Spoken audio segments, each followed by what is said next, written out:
Sa isang iglap, napalitan ng luha ang mga pangarap. Kahapon lamang, isang batang puno ng pag-asa, ang buong pusong nangangarap para sa kanyang kinabukasan. Isang atleta na pinaghirapan ng bawat tagumpay. Isang anak na nais maiahon ang pamilya. Isang kabataang handang harapin ang mas malaking laban ng buhay. Ngunit sa isang iglap, nagbago ang lahat. Ang mga pangarap na dati abot kamay na sana ay napalitan ng dalamhati. Ang mga ngiti ay naging luha. Ang mga plano para sa hinaharap ay nauwi sa isang masakit na pamamaalam. Walang sino man ang naghanda para sa araw na ito. Walang magulang ang nangarap na ihatid ang sariling anak sa huling hantungan.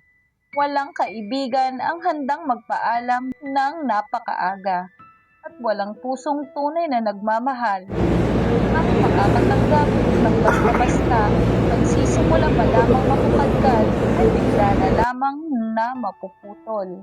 Ngayon, habang ang kanyang kabaong ay unti-unting inahahatid sa kanyang huling hantungan, isang tanong ang nananatiling nakabaon sa puso ng marami. Bakit kailangan mangyari ito sa isang batang marami pang pangarap na dapat sana'y tinutupad, hindi inililibing? Sa isang iglap, nagbago ang mga pangarap. Sa isang iglap, ang batang puno ng pangarap ay biglang nawala.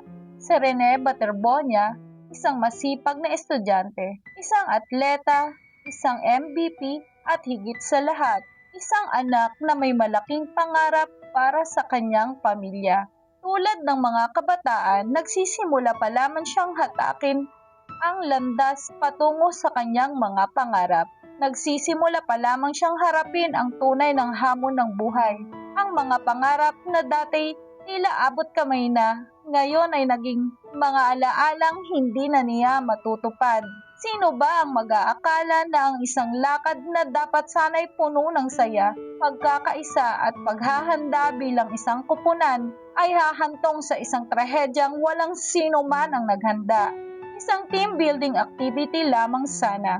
Isang araw na dapat ay magbibigay ng bagong karanasan, bagong alaala at mas may matibay na samahan.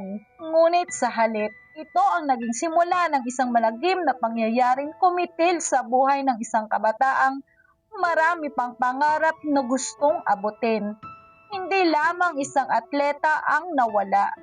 Hindi lamang isang estudyante ang nawala. Isang anak ang nawala sa kanyang mga magulang. Isang kapatid ang nawala sa kanyang pamilya. Isang kaibigan ang nawala sa mga taong nagmamahal sa kanya. At isang pag-asa ang nawala para sa mga taong naniniwalang balang araw ay maaabot niya ang tagumpay na kanyang pinaghihirapan. Mas masakit isipin na sa mga huling sandali ng kanyang buhay, ipinakita umano ni Rene ang kabutihan ng kanyang puso.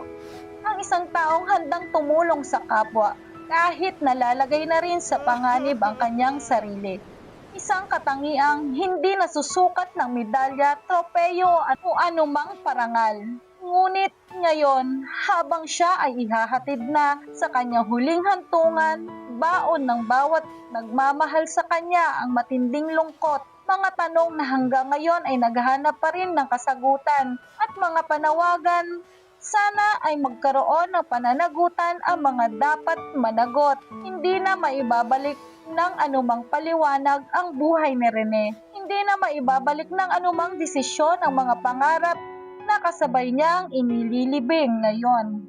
Ngunit may isang bagay na maaari pa rin gawin para sa kanyang alaala.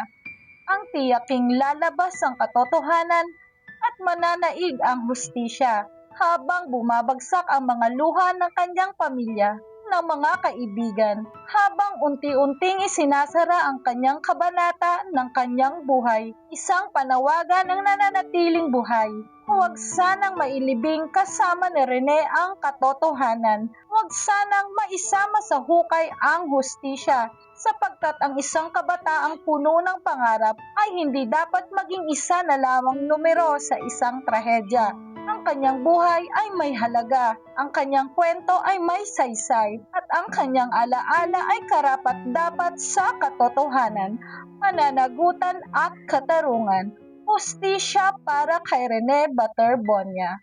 Marami mang mga magulang at kababayan ang nakikidalamhati. Lubos ang lungkot at dalamhati sa pagkawala mo, Rene Baterbonia. Isang batang puno ng pangarap, sipag at inspirasyon sa maraming tao. Napakasakit isipin na maaga kang nawala, ngunit ang alaala mo ay mananatiling buhay sa puso Hello po. ng mga Ako po si nagmamahal Rene. sa iyo. Kasama Marami ng pong salamat sa panalangin ng inyong lahat, pagmamahal at hangad tiwala namin sa ng akin. hustisya at Ako po si Ate kapayapaan Joe Story para sa iyo. PH. Maraming Hindi ka salamat po. malilimutan, Sana Rene. patuloy niyo akong suportahan.